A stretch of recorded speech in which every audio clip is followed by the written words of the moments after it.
Good morning, Will. Good morning, Rich. How you doing this morning, brother? Oh man, I'm doing pretty good. We were talking before we came on. It's like just sitting here watching eating potato chips and watching the end of the season finale of the United States of America. No doubt. It's just like, we've said it before, and I stand by it every time. Uh, Truth is stranger than fiction. It truly is. If somebody wrote this up as a fiction book, it'd be like, what? No way. Yeah, this is garbage. No, yeah, total trash. So, but I And yet mean, here we are. and it was so obvious, right? When as soon as the Biden administration campaign, whatever it was, came out and said, well, in if there's a medical condition, then Joe's not going to run. It's like, Yeah, okay, well, give it about 3 days and there's going to be a medical condition, you right. know. So I see Will Parker's on this morning. Yes, he is. Good morning, Will. John Shriver is on. Got 4 folks watching us live. Awesome. Please like and hit that share button, because we're going to dive into Will's going to take us into the economy. I've got some deep state stuff to talk about with the Biden stuff, and I guess without much further ado, my friend, let's Yeah, get rolling. let's jump into it. So we start off with our CNN Fear and Greed Index. We're in neutral now. Market went down quite a bit the last couple of days of last week, kind of a rotation from tech into small cap. So the Russell went up and everything else went down. The small caps, the smaller companies had been lagging by a fair amount actually for the last 6 to 9 months. So just a little rotation going on there and starting to get some fear. Some people are starting to realize that, things really are slowing down. And we're going to talk about a few of those things today. Um, to that point, the chart here on the bottom is the delinquency rate on credit cards, all commercial banks. So this would be every size of bank. And, Hmm. we can see they've been rising. They're leveling off a little bit here right now, currently. But if we look at this overall low, you got to go back to about 2012 during the recovery at that time to find a similar rate of credit card delinquencies. So this is not insignificant. The trend is still up. We know people are getting more and more squeezed. So the trend continues. So just another data point for you guys to ponder on. I want to, you've been talking a lot about this buy now, pay later, and that's not in Yep. delinquency. That's not captured in You that data, is it? you are correct. Good point, sir. Yeah. That is not captured in that. Although there has been legislation passed to add that to credit reports. So Mm. it'll take a little time for the Fed to start tracking that number, I'm sure. And I have not seen anything about that of late. But it's a news cycle. Things kind of come and go a little bit. So that is What something is that? A I'll firm? Is that a firm or a something like that? firm. There's a firm. There's a few other ones as well. A firm is the big one. Um, Bro, I and can't I can't spend $20 at Walmart getting eggs and bacon without it saying, "Hey, do you want to use your Yeah, firm? Just scan yep, here." And I'm like, "Buy now, pay later for bacon and milk." yep. And Is that where we're at? that is where we're at, and that's a lot of people are using that for the daily necessities of life at Walmart, as a matter of fact, and all over the place. Once once you start looking for it, you'll see it. It's kind of like if you're looking for a blue truck, right? All you see is blue trucks. Mhm. But once you start looking for it, it may not show up as a firm. It may anytime you see pay 2 equal payments, 4 equal payments. Mhm. That's buy now, pay later. Mhm. That's so it's there's a few other companies that names escape me at the moment. A firm is the big one. We'll see how that shakes out because it's unsecured debt. And when people get squeezed enough, that's going to be one of the first things they walk away from. Sure. So Johnny King is on. Says, "Good morning from Kentucky, gentlemen." Will Rhodes is on. He is coin number 2269. I'm going to have you explain that in just a moment, if you don't mind, Will. okay, yeah. Derek Gibson is on. I want to say, if this is some of the new shirts we got. Let me, Oh, check you out. That was awesome. yeah, this is that new hoodie. We've got black, and then we've got this camouflage one. Hmm. We got the classic black hoodie, so classic black shirts that everybody seems to love. You can click the links in today's show notes. I have them right here in stock. I ship them straight to you. Me and my lovely Brad. We're no more third party vendor. You get them quick, and they're coming at you. So just Awesome. something if you're interested in, take advantage of that. Not Excellent. don't. Excellent. I'm not the boss of you, Will. Oh, you're not. Somebody really needs to be. So, hey, that coin number, you got yours handy? Yes. Mine's over on my other desk. And so, coin number, I'm coin number 426. Coin, you are coin number 2, I suppose, Rich. Correct. Yes. And so that gives you access to the American Warrior Society Training Vault. It is like a master class on how to physically protect your family.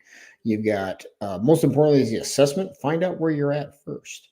After you do the assessment, it'll tell you where to go. You can do BJJ, white belt to blue belt. You can do rifle, pistol, shotgun, home defense, car defense. What else is in there? Medical, bug out bags. I'm sure I'm missing a bunch.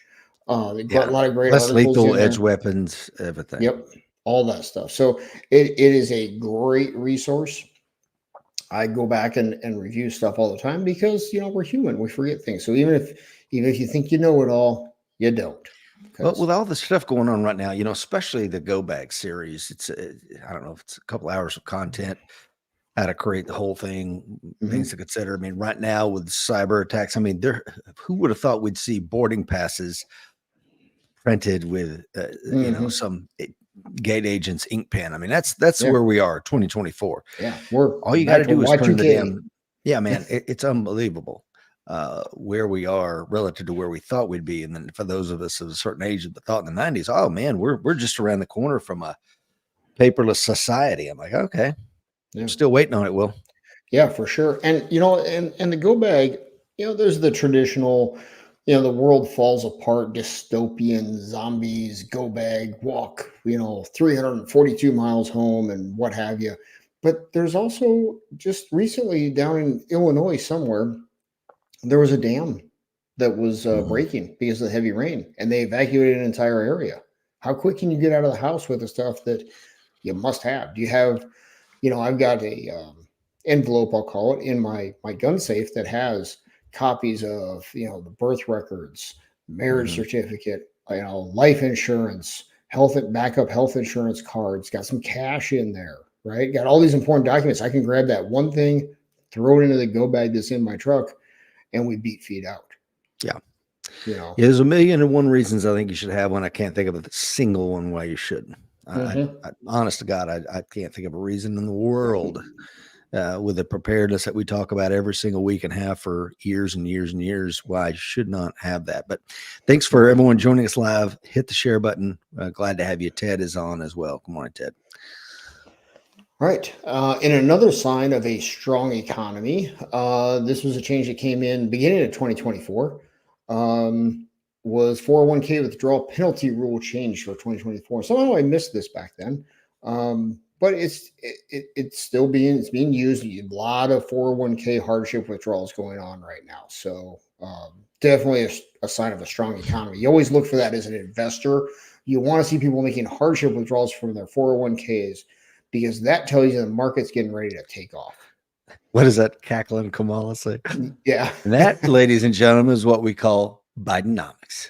Yes. That should be playing on repeat right now. Yes, it should be. So what I found really ironic, out of touch really with this was, so individuals can make a penalty-free withdrawal to cover personal emergencies. It can even cover car repairs. And actually, all you have to do is write on a piece of paper, have personal emergency. And you can take out a whole $1,000, Rich. Woohoo. Yeah. Now, you still have to pay the income tax on it, but they don't hit you with a 10% penalty. That's nice of them. I mean, so it is your money, but if a person, you get the $1,000, but then when you pay your taxes, you're liable for the taxes on that. So a person could make the argument that, maybe you should put $200 back for taxes or whatever that amount might be. So now you get a whole $800. So that'll pay for the emergency oil change and tire rotation at this point. So and that's about it. And that's about it. So to me, this is, we know emergency withdrawals from 401ks are up. We know that's a bad sign, of course. But to me, the whole $1,000 thing just shows how out of touch our lawmakers are, because last time they dealt with the real world, $1,000 was a lot of money. Yep. Right. So, yeah, this is, to me, this is both ironic and sad. Well said. So, yeah. So, this one's really got me a little stumped here. Yeah, I've been hearing this. I figure you'd say Yeah, something and they've about been this. making noises for a while, you know. So you got top Fed officials say they are closer to cutting interest rates. And this comes to us from Reuters back on the 17th. Um, and they said this the Wednesday before that the Fed is closer to cutting interest rates given inflation's improved trajectory and a labor market in a better balance. So, and this is the way this stuff usually works. The members of the Fed will go out and give speeches and media interviews, and they'll start dripping things out. They foreshadow pretty good. J Dog does not like to surprise the market, so they drip it out there, and you can forecast pretty easily what they're going to do. What I can't figure out though is we've been told all along 2% is the target inflation rate, PCE, personal consumption expenditures that the Fed uses. Their target is 2%. Well, it's currently at 2.7. That's 35% above the target. Now, in fairness, there is a lag, you know, so when they start lowering rates, it takes about 6 months ish for that to work its way through the system. And so it got me thinking, are they that worried about being behind again, the same way they were behind in raising rates and tightening monetary policy that let inflation run for so long? Are they scared of being behind? But then we also get into what's going to happen if rates come down a little bit. Are people so used to inflation now that they're going to run out and spend a la 1973? And I really don't know. Of course, you know, my magic 8 ball is a little fuzzy on that one. So it's something to really keep an eye on here, guys. Now, in fairness as well, if they cut a quarter point, which would, whenever they talk about a rate hike or a rate increase, they're talking quarter point increments. A quarter point isn't going to change anything. It'll get some geeks like me going, oh, they cut a quarter point. But on the real world, if the mortgage rates go from 6.9 to 6.65, that's not really going to change anything. So it's also a factor within this. They're still doing QT, I think, at 40 billion a month if memory serves. So if they lower the rates a little bit, that gets some headlines out there. But if they keep QT where it is, the banking and financial world is going to go, big deal. So it'll be interesting to watch how this plays out. Powell is trying to walk a tightrope here to appear apolitical. So we'll see how this one shakes out, guys. I'm a little unsure why they're driving these rates or talking about driving rates down this early. Now they don't want to wait till it's all the way down to 2% because then they are going to overshoot. But it makes me wonder: do they see something coming here? Are they seeing the system start to buckle under all this pressure and want to get out in front of it? I don't know. I'm not sure how much credit we should give them after they screwed up so bad when inflation was rising and they were still doing QE. No doubt. Yeah. So little to none. Yes, exactly. So Giles on. Good morning, Guy. Morning, Gal. Good to see you, brother. Got 10 folks watching us live. Please like and hit that share button. And once again, you can always watch us on YouTube. Turn on the old smart TV and settle in with a cup of coffee and check out the season finale of the American Empire. And hopefully it's just the season finale, not the series finale. Yeah, so, no kidding. So this one comes to us from Wall Street Journal. Another sign of a thriving economy is evictions surge in major cities, particularly in the Sun Belt. So eviction filings over the past year in half a dozen cities here are up 35% or more. Now, this is the important part, compared to pre-2020 levels.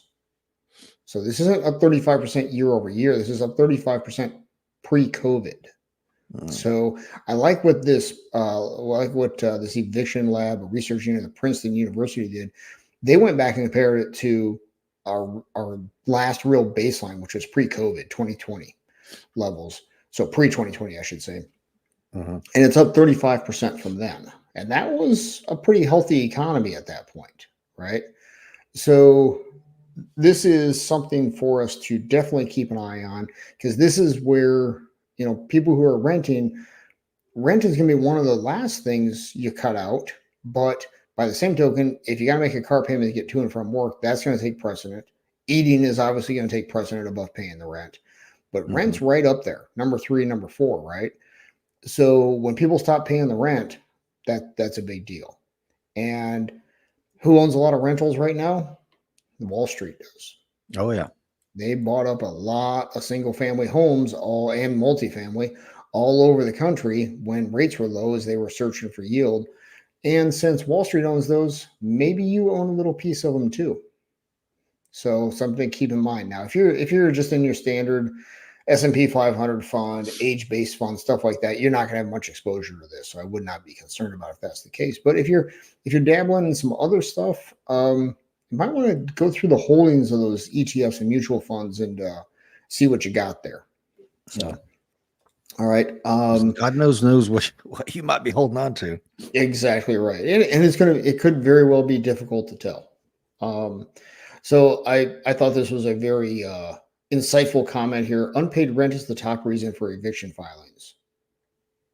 Okay, I don't have to go to Princeton to figure that out. Okay, Right. um, so the about a quarter of renter households in America spend 50% or more of their income on housing.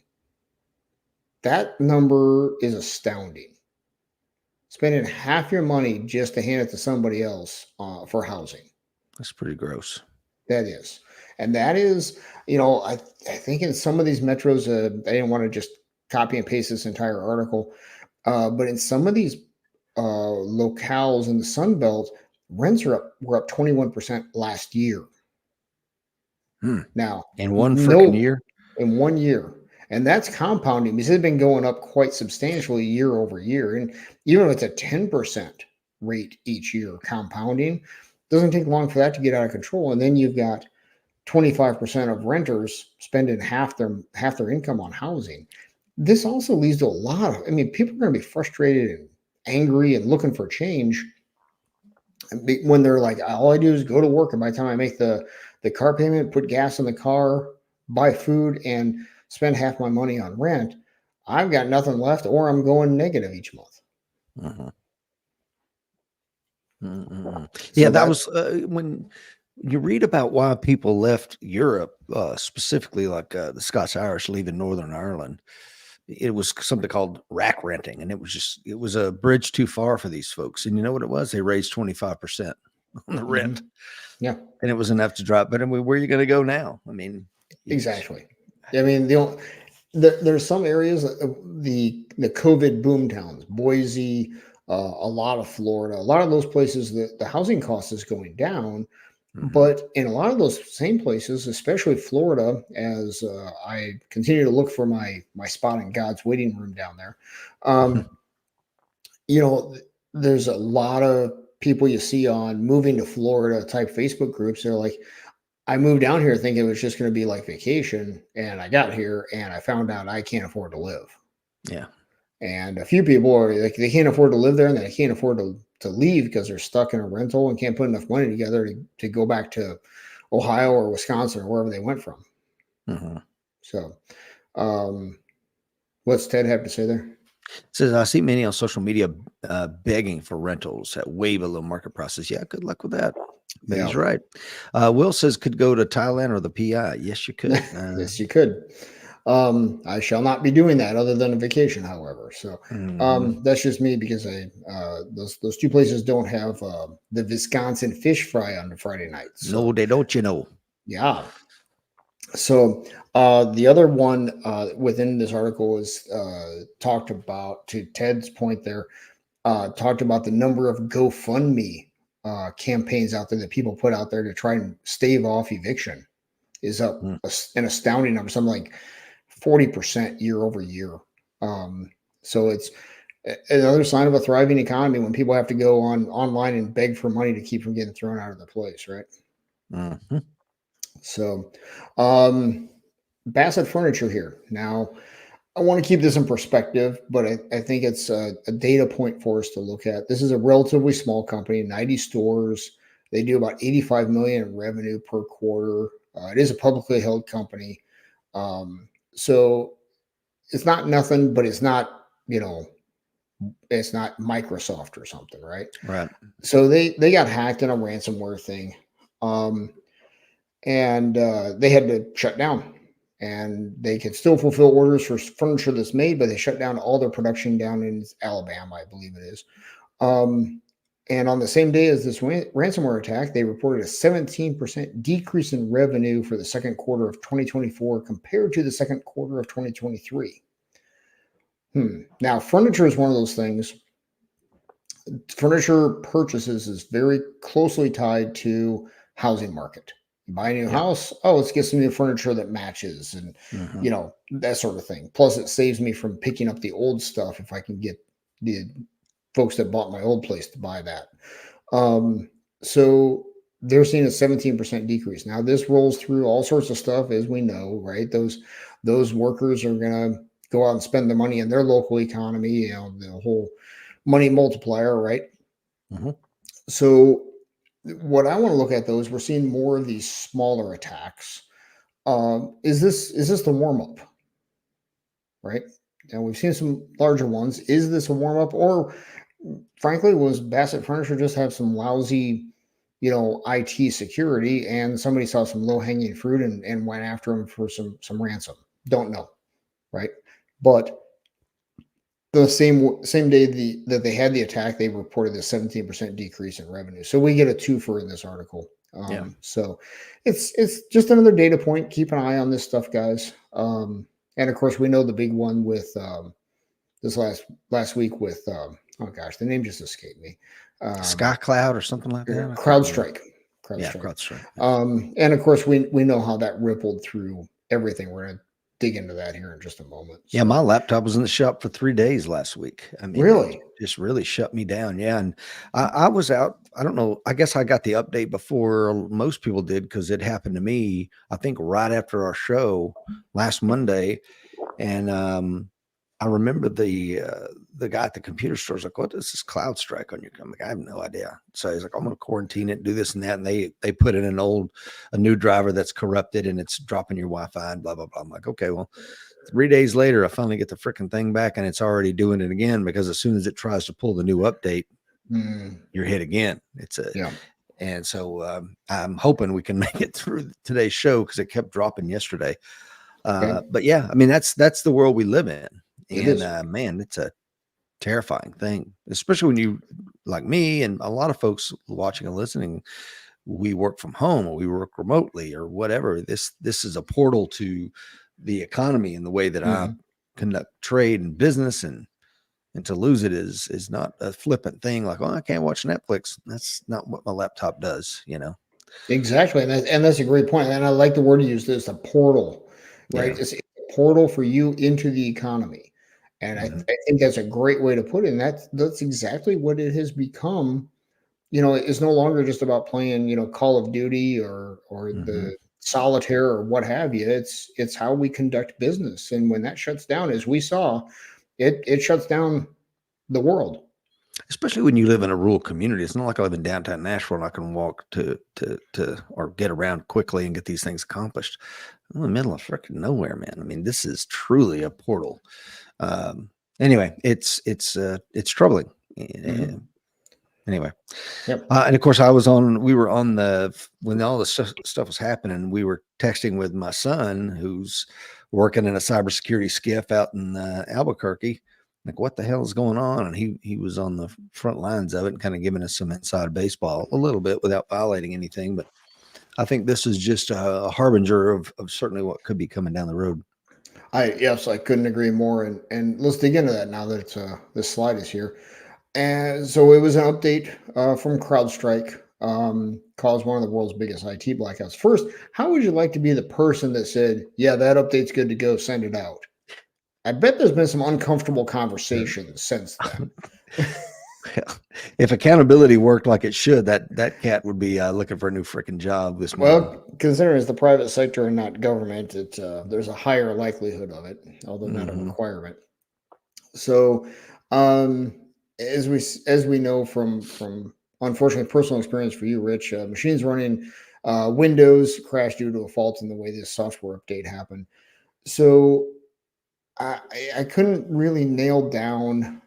Nobody's saying, "Oh, it's going to take 2 weeks for this," but it's basically we're looking at a couple weeks before everything gets fully restored out there. And boy, we look at the costs. I mean, it costs you time and money because you were out of service there for a few days. But let's look at everybody else out there too. Look at, I mean, it was striking what happened in the airline world, right? I mean, nobody was turning wheels there for a while, and then I had a friend who was actually overseas looking to come back from Amsterdam, and he's like, they're going to cancel this flight here pretty soon, and it's probably going to be 3 or 4 days before there's going to be open seats for him and his family. So, and then everything else out there too. I mean, we can also look at this as it relates back to I shouldn't say that. In comparison to the CDK ransomware attack, CDK is the back end infrastructure for car dealerships. And everybody just got done talking about that. Yeah. Last Monday, wasn't it? And then yes, it was. And then here we go with this one. So, there's a lot of different ways this stuff can fall apart. Now it's, I mean, I should probably grab my tinfoil hat here, but it makes me wonder this CrowdStrike thing, if it was the update, which it could well have been, or if this was actually an attack and nobody wants to admit it. So I feel the same way. You would never know. And I remember we were leaving the local library and Lisa said, oh, she was looking at her phone. She's like, oh, okay. Well, they're saying it's this. I'm like, you really gonna believe that at this point? Come on, man. Come on. Yeah, that's it. Color me cynical. But even if the CrowdStrike thing is as is being represented as just an update gone bad, well, this also reinforces to the bad actors, hey, don't attack fill in the blank company, DoD or DOE infrastructure. Right. Find that backroom infrastructure like CDK was for the dealerships, right? They shut down 15,000 dealerships with one attack versus 15,000 attacks. Yeah. So what else is back there? I mean, I never heard of CDK before this whole thing. I never heard of CrowdStrike before this either.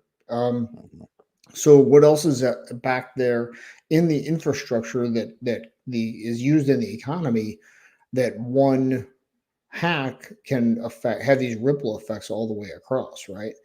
So is this something to really keep an eye on? And guys, let's remember there's, this affected banking as well. I had a friend of mine call me up, well, my 401k is gone. I'm like, dude, your 401k is not gone. Okay. Charles Schwab was affected. Breathe. Okay. But if banking is affected, well, then let's go back to your assessment. You got cash on hand? Exactly. That's exactly where I was going with this. If you don't, shame on you, man. Yep. And I mean, if you can start small with $100, start small. If you've got 1,000, throw 1,000. If you can do 10, do 10. I mean, you need to have that capital dry powder, as you call it, Will, right there in your home so you can move. And I get it. It's scary to have a significant amount of cash at home in a safe, but I think today with what's going on, you're almost foolish if you don't. I agree. And if you're going to travel somewhere, keep your gas tank on, at least on the top half. Right? It may not be enough to get you all the way home if it's a longer trip, but it'll buy you some options in case, say, it's a localized attack on gas stations or merchant accounts, right? And the merchant accounts are what run the credit card processors. So again, have cash in your bags in your vehicle. It's not a lot. I keep a couple $100 in the truck and 20s. Yeah, I mean, look at this. I mean, I need to, right underneath this glass, I got two $20 bills. Now I need to change it, but I mean, so it's not obvious, but I mean, have a little cash here and there. It doesn't need to be a Mhm. lot. I mean, and at home, you Right. definitely should have more, but I'm glad we're talking about this because a lot of times we give doom and gloom information and it leads people or can lead people to a paralyzed state. Like, I don't know what to do. No, there are little simple preparatory things that you can do that will, like you said, it will buy you time. It will buy you an opportunity. Uh, there's a lot of people that have an opportunity to make a significant amount of money right now in the economy if you know what to Mhm. short and when to short it. I mean, that's something else. I think that with your reporting every Monday morning, if people know how to take advantage of this, they can truly take advantage of it. Yep. Now Derek's got an interesting point here. What does he have to say?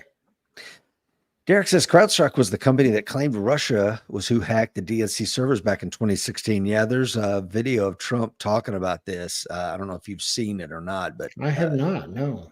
yeah, it's out there of him talking. I think it's on Fox about this company and all that Russia shit. So Yeah. interesting. Very interesting. Just Maybe a another data little. point. It is, and boy, the data points are adding up on stuff. Speaking of that, this is one a while back we had talked about commodity prices, Rich, and we talked about how they were at that time they were moving up for a short period of time. But we're going to talk about how this ties in and why I think it's important to watch these things as a big picture. If you're a geek like me, I look at commodity prices about once a week. Okay. If you're not really into this, maybe make it part of your first of the month thing, right? And I'm very structured in how I do things. First of every month, I run all my generators. We're on a septic system here, so I put Ridex down in the toilet. All that I've got my first of the month stuff that comes up in my phone. Also, in my first of the month stuff for investing is I look at commodity prices because that will tell us a lot about where prices are going because that's the raw material input, whether you're talking about copper for electrical, corn for food, oil for everything on down the line. So John Deere announces this should really read John Deere announces another round of layoffs. And there's a few things in here I thought were kind of ironic. So they sent an email out to everybody. Additional workforce reductions are imminent. These are white collar reductions now. They've announced I think 1,700 blue collar layoffs. So this meeting will happen July 24th, 7:30 a.m. And here's the part I thought was I don't know cowardly. Um, they in this email officials are asking salaried employees who are not required to work on site to work from home on July 24th to the 26th. So in Hmm. other words, they don't want to face them when they say you don't have a job here anymore. Yeah, they can do And, it over a and Zoom call. yeah, exactly. It's like if you're gonna end somebody's job somewhere, at least have the guts to look them in the eye and tell them, "Hey, I'm sorry, but we got to let you go." I Mhm. mean, how cowardly is that? And they were encouraged to postpone any business travel because we don't want you out there with a company credit card finding out you don't have a job anymore and going, oh, let's see what the limit is on this thing. But they cited, go to the next slide for just a second. I can't remember if I put it So, in there or not. Yep. You want to read that one off to us, brother? sure. Despite our efforts to contain costs and optimize production and inventory levels, the strategies we have implemented, including a global hiring freeze, have proven insufficient in addressing the challenges posed by declining customer demand, rising costs, and prevailing economic uncertainties crucial for ensuring the long-term health of our business. All right. So a couple of key words in there jumped at me. Declining customer demand. Now, Mhm. they still, I'm imagining, I don't know this for sure. I'm imagining they still make most of their money off the $750,000 farm implements, not my little 25 horse John Deere tractor. Okay. Mhm. However, everything plays into it. And so you got those two ends of their customer demand. They also make lawn tractors and all kinds of other stuff too, right? Rising costs.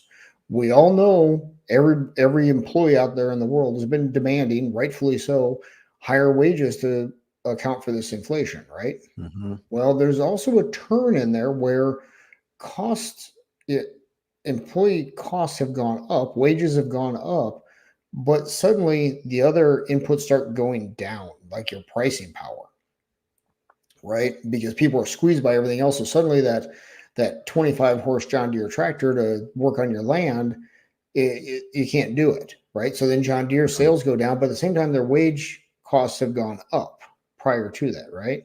Oh yeah. and prevailing economic uncertainties. We can list all those off. There's a long list of those, right?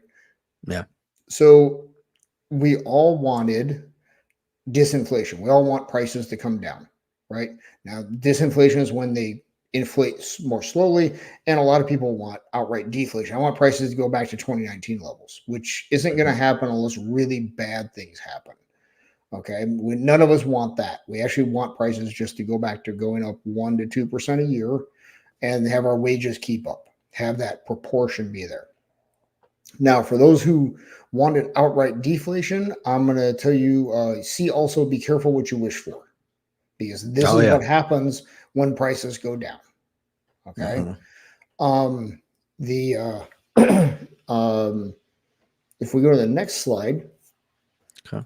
I just picked one here, corn, king corn, right? John Deere Well, sells a lot of stuff to work corn. And you can see what the price of corn has done since first quarter of 2022. So that's going to affect what the farmers can get. That's going to man, affect what they can that's buy. really, I didn't realize that was, wow, that's pretty Yeah. incredible. Yeah. So this is, I'm not sure how corn is priced. I'm not sure if it's by the ton or what it is, but anyway, it went from 840 down to 403. So it's, 395. yeah, Oh, so it's 403. Yeah. no 395. You're right. Yeah. So it's down 50%.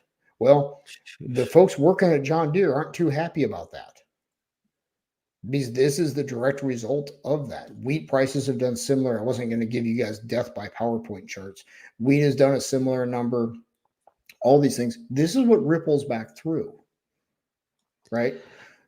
But I'm looking at the 5-year stock on John Deere. I mean, it's up 122% Mm-hmm. over the past 5 years. I mean, I don't know if we're going to see it go into some sort of free fall given the news you're giving this morning. I mean, Okay. it might be an opportunity to dump this stuff while it's still at 378 a share. So a couple thoughts on that. First, the stock market is not the economy. Two separate things, Yeah. right? Right. So that's the first thing we always have to keep in mind, and I'm guilty of forgetting that as well. So let's keep that in mind to begin with. And then number two, Deere's stock, two things. First, if their profitability has stayed pretty steady throughout that, there's no reason for the stock price to go down. I wouldn't be surprised if the stock price actually goes up this week, next week, because now they're cutting these costs. That's going to increase their margins, right? So if I was a short-term trader, investor on John Deere, this would actually be a bullish sign. Okay. So now where that will start to affect is if we go back to their statement real quick, where they're talking about declining revenue, that will start to hit their stock price. Okay. So, but that takes a while to come through, right? And their global hiring freeze, trying to optimize production, all those other things they said in that statement. But if the farmers' revenue is down because of corn prices going down, that will ripple through everything else in their business. What's driving that corn? Have you looked into that any further? I really That haven't. 50% My guess is it just, like everything else, inflated like crazy post COVID, because you'll notice that chart started in 2022, pretty much at the peak of inflation, and it ran too far too fast, and now it's correcting back. I would guess back to a longer term norm. I didn't look at that chart that far out to see that. But remember when it inflates like that, that same price inflation for that corn works its way through to everything else. It inflates the profit margin for the farmer. Then the farmer can pay more for the tractors. That inflates John Deere's profits. The workers are like, hey, my costs are higher and you guys are making a bunch of money. I want more money. So then wage inflation happens, right? And now corn corrects back to a longer term norm, I'm assuming here. Well, then that ripples its way back through everything. So it's the back and forth supply and demand. So what's the demand for DEI right now? Down significantly. Yes, the stock chart on DEI is not good. And John Deere came out and said, we're done. Yeah. We're not doing it anymore. Now that said, they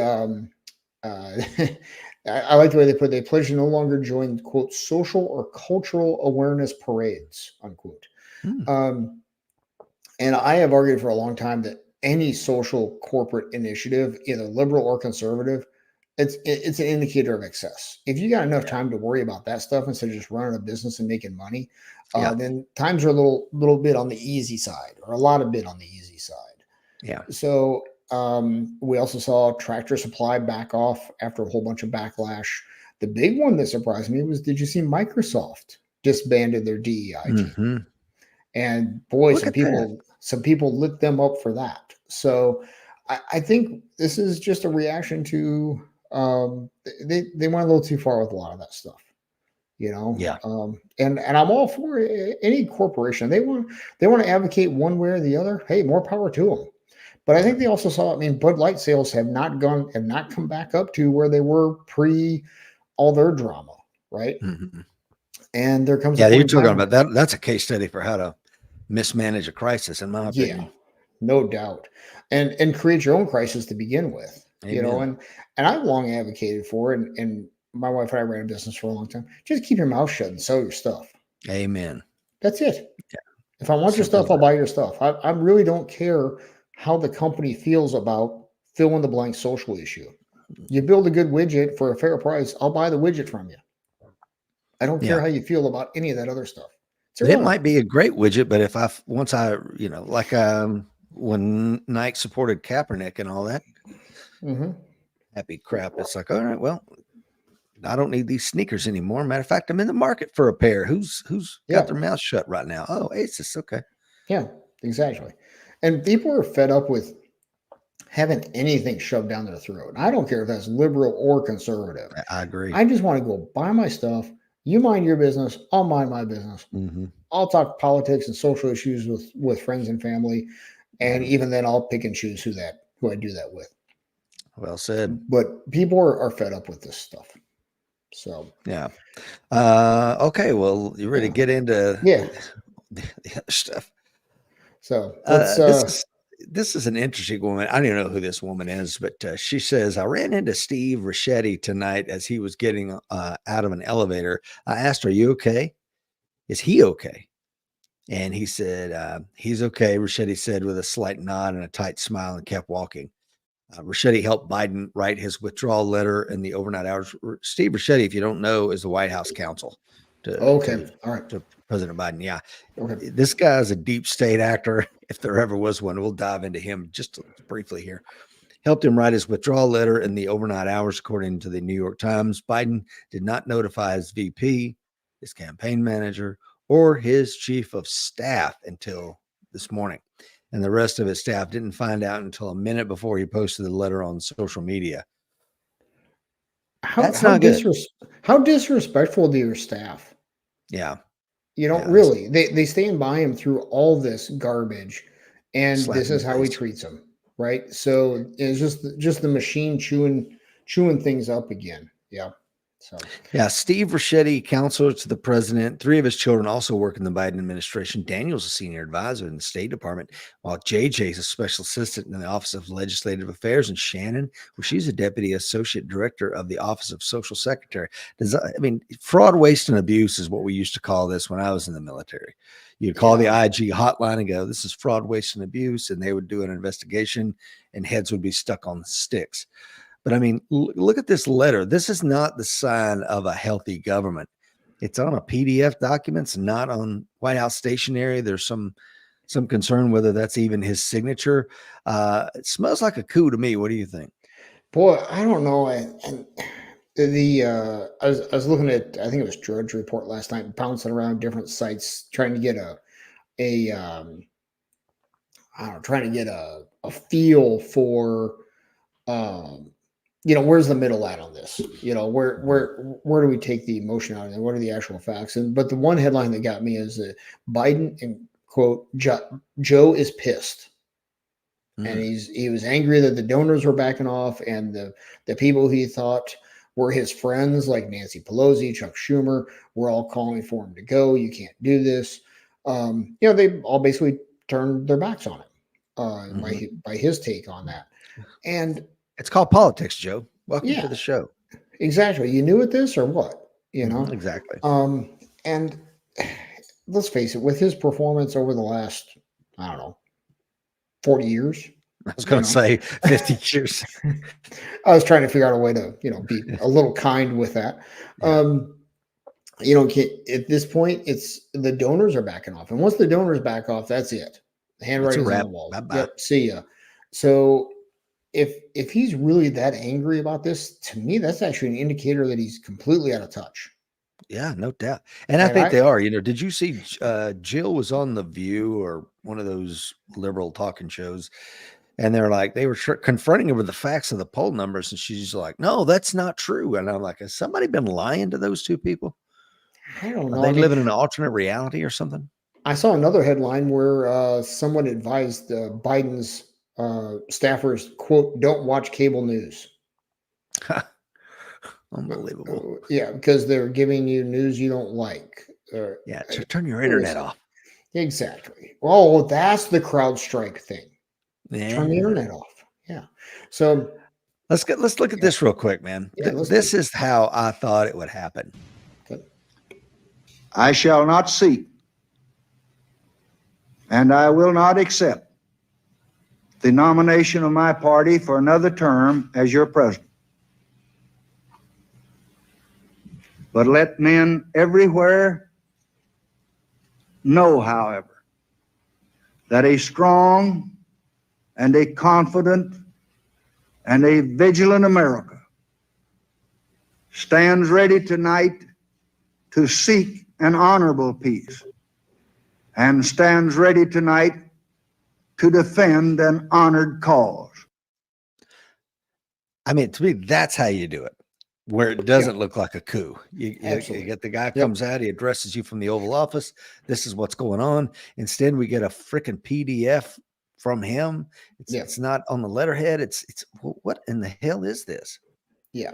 And, and it kind of goes back to those John Deere layoffs, right? Mm-hmm. If you're going to stand up and say, you know what, I'm not going to run, then do it publicly.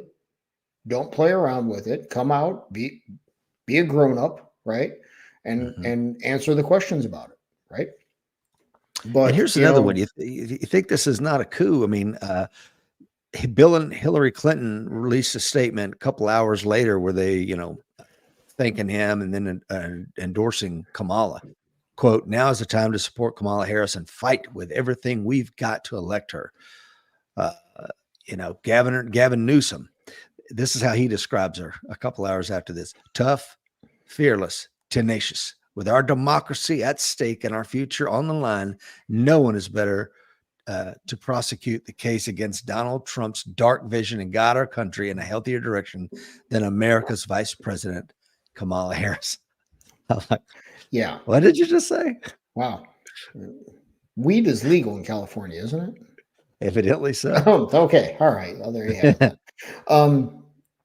Yeah, I mean, this is just, and this is all part of or could play into the whole fourth turning, right? This is not going to increase anybody's confidence in the system. Mm-hmm. And now the question I have is, okay, if he's not capable of running, now they didn't come out and say that, it was the donors drying up. And I want to make that clear. That's the root cause of the reason he's dropping out, right? The donors are drying up. But if somebody actually comes out and says the quiet part out loud that he's not capable of running, well, he's not capable of running. Is he capable of running the government, running the country for the next 6 months? Yeah, we need to invoke the 25th Amendment. I agree. He's not. Yeah. If you can't run, you don't have the cognitive ability to do it, then how the hell can you? Now, here's something scary that I just saw this morning. According to Act Blue, small donors have raised $27.5 million in the first 5 hours of Vice President Kamala Harris's presidential campaign.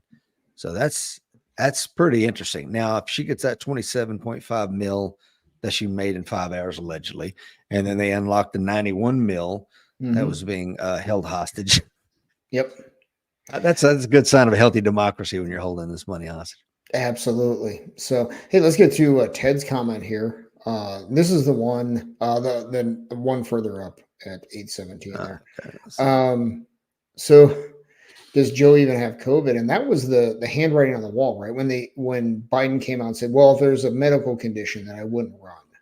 And I was Mhm. like, okay, start your timer because he's gonna have something here in a couple 3 days. Mhm. And so, a lot of this stuff gets foreshadowed for sure. Um, so we'll see what the next foreshadowing part is. I mean, Let's do a little foreshadowing here. I like okay. that opening you just gave me. I All love right. that. President Obama released a statement. Of course, he praised Biden as, quote, one of America's most consequential presidents, but he did not endorse Harris. Matter of fact, here's what he said: "We will be navigating uncharted waters in the days ahead." Obama said in a statement, quote, "But I have extraordinary confidence that the leaders of our party will be able to create a process from which an outstanding nominee emerges." Ouch. If you're Yeah. Kamala, you got to hate that, man. Well, and I find it ironic that Obama came out and praised Biden when Obama, you got caught, I think it was a hot mic, saying, don't underestimate Joe's ability to F things up. Well, pick one. He ain't Okay? wrong, man. Come on now. You Yeah. say a lot of things about Yeah. Obama, but he ain't wrong Yeah. on that one. He ain't. I'll give him that one. So Yeah. what's Guile asking there? Let's see. So what do you guys think? Donald Trump versus Kamala? I don't know. I think it's too early to tell. It is. And I have, since all this kind of blew up since the debate, I honestly was becoming more of the opinion that Biden was not going to drop out. The Democrats were just going to let him be the sacrificial lamb. So now I think Kamala's the sacrificial lamb with surviving an assassination attempt and his rising poll numbers. I won't say Trump is unbeatable, but it's going to be really tough. And Kamala she can start campaigning now, but she's not the nominee yet. Right. Now the Democrats have to go through that entire mess. She hasn't won a primary or a caucus. She hasn't won anything. This is again an unprecedented moment in American history.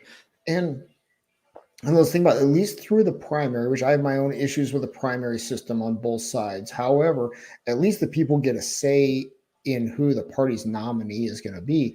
Now I believe it's just the delegates are going to vote at the convention. I think I'm not exactly sure how that's going to work.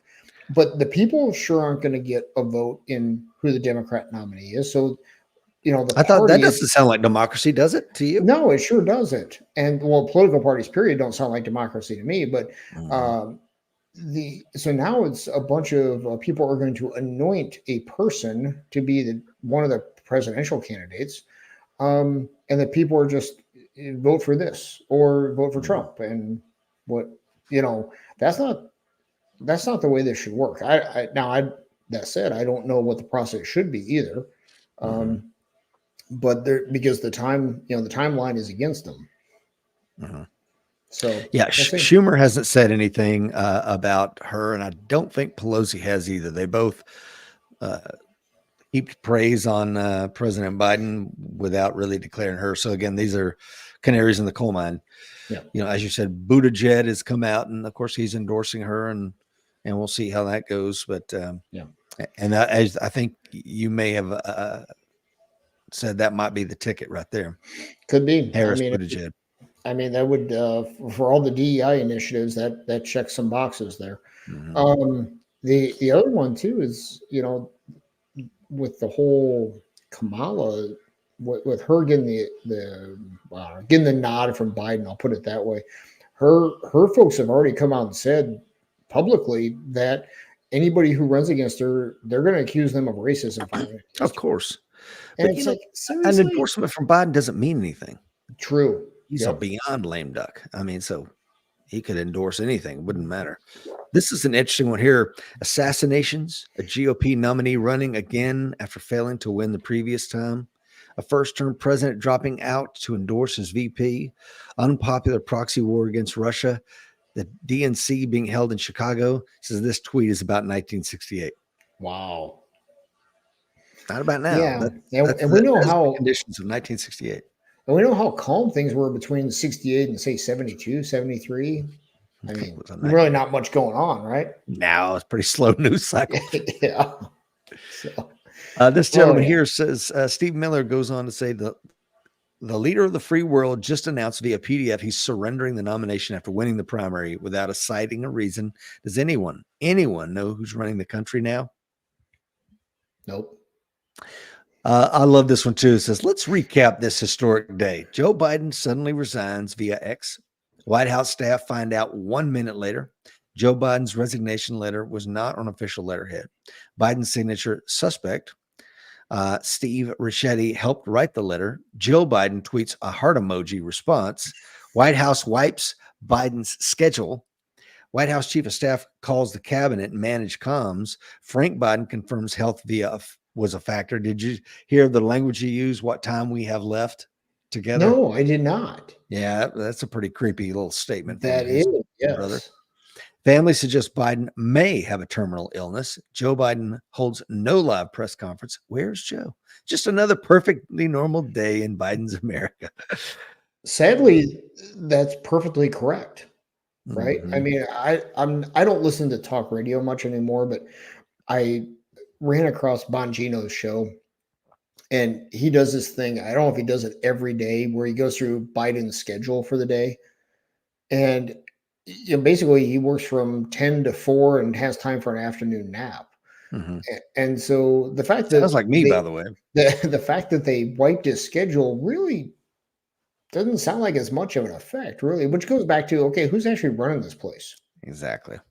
So, Yeah, Guile says of course, Guile's in the Philippines. Guile, one thing for sure, the assassination attempt on Donald Trump shook the campaign. I'm certain it did. Tony says, good morning, folks. He is running late. Just glad to have you here, sir. yep. Let's go back to Ted Leonard's thing here real quick, because I think that's a very good comment. The 1968 troublemakers are the elder Democrat elite and rulers. And that is entirely true. And this is, it's funny. If we think about it, back then they wanted to tear down the system, and then they realized they couldn't tear down the system, so they joined the system and affected the system, and now we're all supposed to follow the system. Mm-hmm.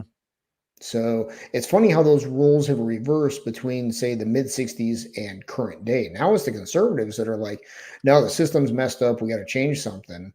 And back then it was just the opposite.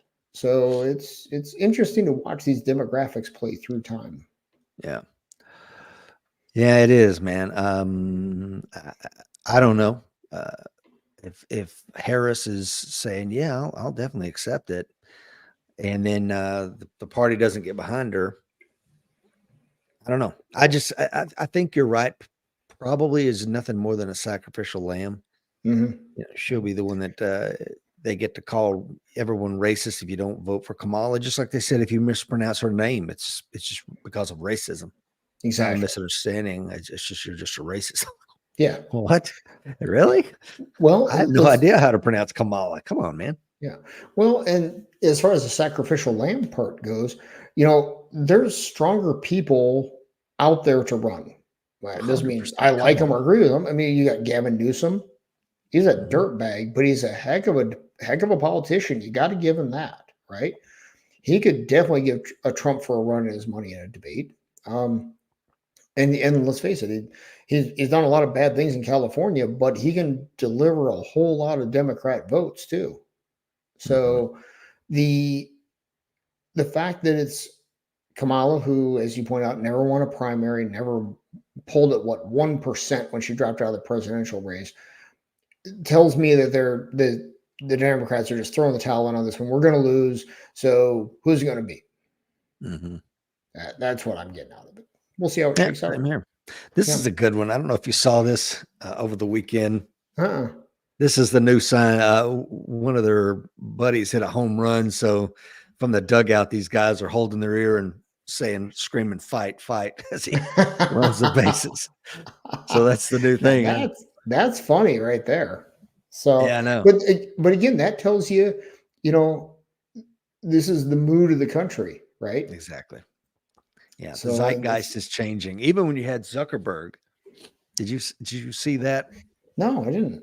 Zuckerberg was being interviewed, and he was saying what a badass move it was. He said, "I'm not endorsing him for president, but That was pretty badass to see a president who just got shot in the face, screaming fight. I'm like, I think somebody's got Zuckerberg on testosterone replacement therapy because he's doing jujitsu, he's eating meat, he's let his hair get more down. He's going to UFC fights. I don't know. Yeah. Might be able to get a red pill Zuckerberg.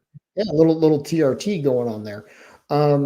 So I think what we're seeing on this is much like Carter's administration, especially towards the tail end of it. What people are desperate for is leadership. Yes.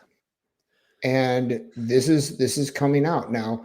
This isn't a personal thing about Trump, but when he was shot, went to the ground, Secret Service did the thing. When he stood up after he got his shoes, it wasn't, let me hide behind these people who are paid to take a bullet for me. Mm-hmm. It was, hold on a minute, hang on. And the other thing too is you didn't see a bunch of panic in that crowd. It was more like, hey, where's this guy at? We're not armed, but we got numbers. Mm-hmm. Let's go get some. Right. Yeah. So we're seeing a change in the mood of the country where we need some leadership. And even dyed in the wool Democrats, they knew they would never admit it publicly, right? Or at a family gathering, but nobody has ever seen Biden as a leader. And in uncertain times like this, somebody wants a leader. Now, of course, that can be dangerous too. And we can go back through history, and I'm not saying Trump is Hitler or anything like that, but we also have to be aware of these things, right? Keep our historical perspective. But people are desperate to have somebody stand up, have some cojones, and lead. And the other, and I agree with everything you just said, by the way. So I just want to add on to that. One of the things, and again, I've voted for Trump twice, and I will again, but I'm no way an apologist. I've made that very clear. One of the things that you got to respect is the guy's not owned by anybody, and that I like. There's nobody that's going to call in a million favors, and BlackRock's not sliding him a bunch of money. This is a guy that's like, hey, I'm doing it my way. Yep. And if you don't like it, you piss off, So right. I think that's another thing that people like.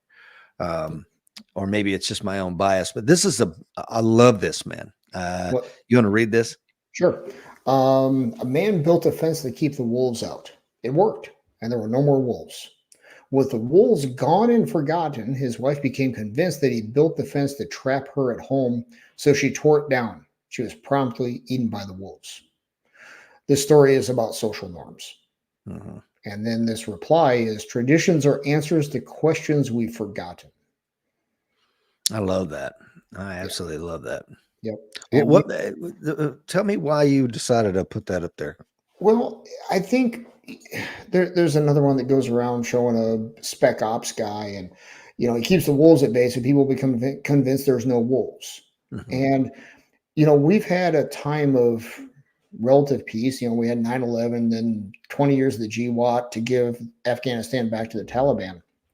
And right now, Israel Hamas seems to have settled down. Russia Ukraine isn't in the news cycle as much.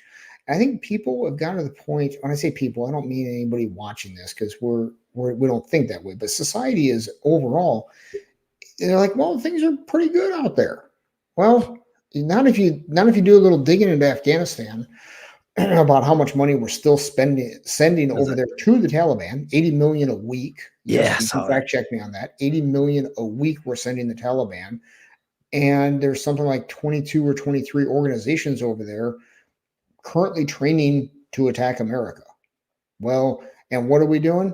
Wide open. Giving them 81 million a week. Yeah. That's what we're doing. Exactly. And that is Sean Ryan just did an interview with, I can't remember the gentleman's name. His dad was the one that got assassinated right before 9/11, who was leader of the Northern Alliance. Great interview. Fantastic interview. He's leading the resistance in Afghanistan. And he's not getting money from America, by the way. In fact, he's banned from entering America. The Biden administration banned him from entering America so he cannot testify in front of Congress. God, seriously, I got to watch that interview. I haven't seen it yet. Yeah. And he cannot enter America. Sean Ryan went to Austria to interview him. Mm-hmm. So, so you got all these things going on, but I think people are like, and part of this is natural, right? With inflation and the job market starting to turn, those are immediate concerns, right? So the it's easy to forget the wolf is out there, and of course, it's not in the media cycle either, right? Mhm. So it's easy for society as a whole to forget the wolf is out there, and we all need protecting from the wolf. Let's And talk then about that suddenly it real shows quick. up, and we can also tie that back to 9/11, right? Yes. Mhm. We went from the dot-com boom, the bust, which is hard times, but the last major terrorist attack or attempted attack, or however you want to phrase that, was the 93 World Trade Center bombing. And everybody thought everything was fine. No, anybody who brought up the canaries in the coal mine, the attacks against the embassies in Africa, they were like, whatever, that's over The there. coal. Yeah. Right. Um, you said the Israel thing's calming down. Well, I mean, hell, this is how crazy things are that they struck Yemen, which would have been huge years ago. Now it's just like, Hmm. it's on page 10. It's Yep. nothing. Like this is crazy. I mean, remember the drones that were going back and forth between Iran and Israel? Yeah. I mean, I think we're on the precipice, and because there's so much going on, we literally are the proverbial frog in the water. I mean, Yeah. it's so easy to forget all these little dominoes that are falling. I mean, we got a war in Europe. We've got this with the Israel. I mean, pick your freaking poison. We've got Hmm. Taiwan is basically surrounded right now. Yep. And Tony brings up the point: does anyone think this was the last attempt on Trump? I don't. Yeah. I mean, he could die in his sleep for all we know, slip in the bathtub. Who freaking knows at this point? Yeah. But no, I don't think it's the end of it. Mm-mm, not at all. Nope, not at all. It's I think I've been saying for, well, gosh, a long time that they're going to try and take Trump out, and Right. I think they'll try again. Um, and of course we can spend another hour talking about the new things that have come out about the failings of the security at that event. Mhm. It's criminal what they let happen. I would be ashamed if I was in that line of work and did that bad a job. Oh yeah, yeah. So, It's unbelievable. yep. Jeff says the number one threat is WS and is it Project 2025? Yeah. 225. Yeah, I'm not What's sure what WS? WS. I don't know. Not Hmm. sure. And the Project 2025, honestly, I've never really dug into that very much. I've read a couple of memes about it, anti Project 2025, and it's like, whatever. Yeah, I need to I get mean, educated on it. I saw some of the yeah, talking points. I don't know, 6 or 8 months ago. It didn't go beyond that. It just looks like a lot of conservative talking points. I don't yeah. know. It's exactly what it looks like. It was a way to rally the base. And, Mhm. what they actually get done will be far less because this is a starting point. Same way when on the left, if elected, I will ban all guns. You're not going to get that done. That's just a way to Right. rally the base and get some campaign cash. It's not going to happen. So just take a breath. Mhm. Right. However, we do need to take them at their word. Not that they're going to be able to do it, but that's Right. that's stewing, and never let a good Absolutely. crisis go to waste. Yep. Matter of fact, Absolutely. I'm shocked that Biden didn't take that as an opportunity to, hey, this is why we need to get rid of AR-15s. Look what they just tried to do to Donald. Yeah. Yep. Well, the uh what was the meme I saw? How they put it? The Democrats are definitely against the AR-15 now because that round was too light and the wind pushed it. If they had a Creedmoor, it probably would have got the job done. Yeah, it would have. That's what I shoot. I shoot the 6.5 Creedmoor, the 5 mile an hour full value wind, 135 yards. You don't even move it. It's gonna Mm-mm. have no effect. Yeah. So it was ironic the way that worked out. Kyle says you can write us in as a write-in candidate. Rich Brown for president, Will Wood for vice president. Yeah, everybody Oh, would that. definitely put the crosshairs on me so that you could become president. Will. Oh yeah. I don't. I think the establishment would be like, no. Anything else to go over today? I mean, just like you said, it's just a really nothing burger of a news cycle going on right now. Yeah, they're Nothing to just. see I mean, here, I folks. struggled to find material for this week, really. I know. But yeah, just watch how this stuff plays out, guys. Really, the biggest thing I'm keeping an eye on are these, the CrowdStrike these infrastructure type cyber attacks. That's the biggest thing. And back to our point, keep your gas tank at least in the top half, right? And I forget who it was. I didn't get to the comment earlier. Sorry, guys. Who was it? It was Joseph. Gas tank always above half. Yeah. Less wear and tear on the fuel pump, and employ counter robbery tactics while pumping gas too. Yeah, for sure. Keep your head on a swivel out there. Don't get caught up staring at the gas pump. So Brian says again, I have not been able to comment until now. Don't know what that's about, but hello from North Texas. I've enjoyed the show. Thanks, Brian. I'm glad you enjoyed it, Brian. Yeah, I've been hearing that. People have been telling me, like, of course, Facebook's not telling them that there's a show, and I get that. That's part of the way they do things, a shadow ban, whatever. We're going to be on here every Monday morning, 7:30 until one of us croaks, I guess. Well, yeah. Yep. But the other thing is, they're like, I can't comment. It won't let me comment. It's turning the comment on and off and stuff like that. I mean, welcome to the way these games are played. Just Absolutely. like you said, cyber. Yeah. Well, and try the YouTube, because Rich is simulcasting us over on YouTube as well. So try that as well. Maybe that'll work better. Sorry, guys, I don't have a good answer for that one. Anything else? If not, sir, check us out. Nope, that's all I've got.